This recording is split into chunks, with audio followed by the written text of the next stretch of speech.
Haya, mpelekee maiki.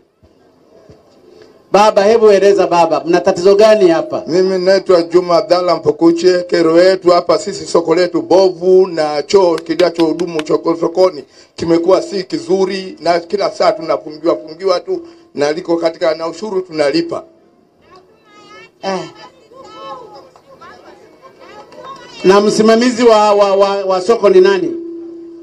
Msimamizi wa soko nani mkurugenzi? Mkurugenzi yuko hapa? Yuko hapa mkurugenzi? Kwa nini ushuru unakusanya na choo hujajenga na hela unakusanya za watu?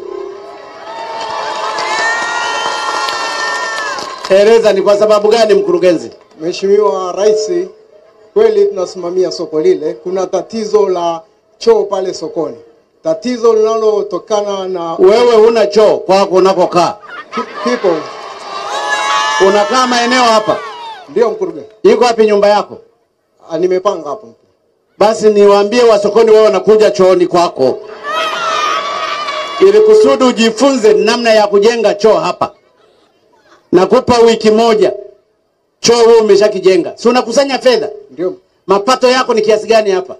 Hapa mapato kwa mwaka ni bilioni 1.8. Sasa bilioni 1.8 umeshindwa kujenga choo hapa, hata kama ni cha maji.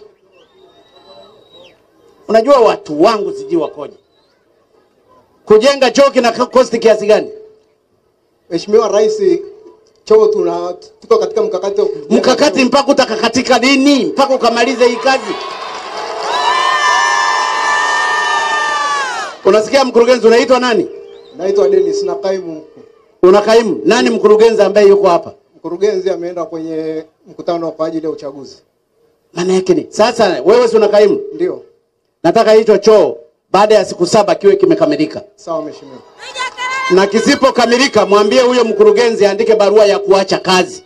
Sawa mheshimiwa. Umenielewa? Ndio mheshimiwa. DC yuko wapi? Yuko hapa DC? Yupo. DC hayupo? Yupo. Njoo hapa DC. Wewe si ndio DC nimekupa hapa. Kwa nini watu wangu wanahangaika hata vyoo hawana?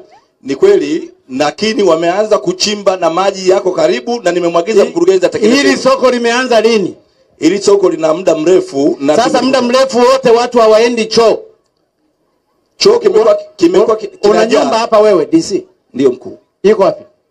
Iko mtaa wa pili hapa. Mtaa wa pili? Ndio. Kwa hiyo kwa siku hizi 7, mnanielewa ndugu zangu? Mtakuwa mnaenda kwa DC pamoja na kwa mkurugenzi kwenda kujisaidia. Kibiti oe! Kwa hiyo DC pamoja na mkurugenzi muwafungulie hawa watu wa sokoni, akibanwa aje hapo mpaka mtakapojua maana ya kujenga choo kwa ajili ya watu hawa. Haiwezekani nchi hii ikakosa choo. Mnakusanya bilioni 1.8. Kibiti oe! Kibiti oe! Choo oe! Choo oe!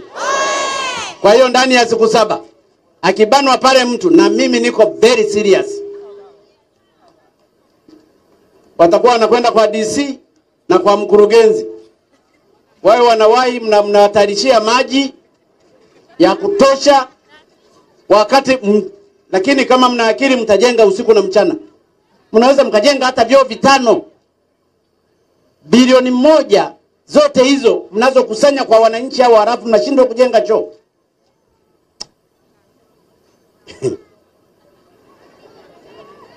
Jamani, ninaomba basi mniruhusu, nimetoka kwenye msiba.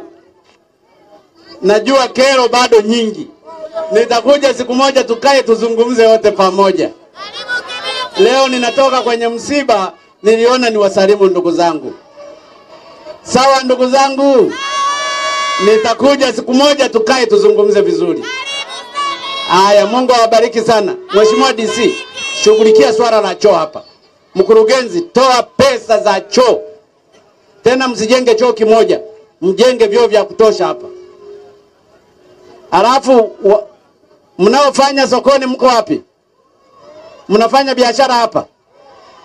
Kuanzia leo mpaka kitakapojengwa choo hakuna kulipa ushuru hapo.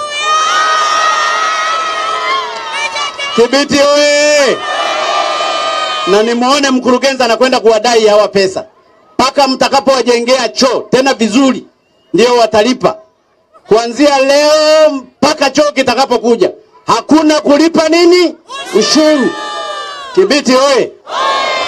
Nimemaliza, Mungu awabariki sana.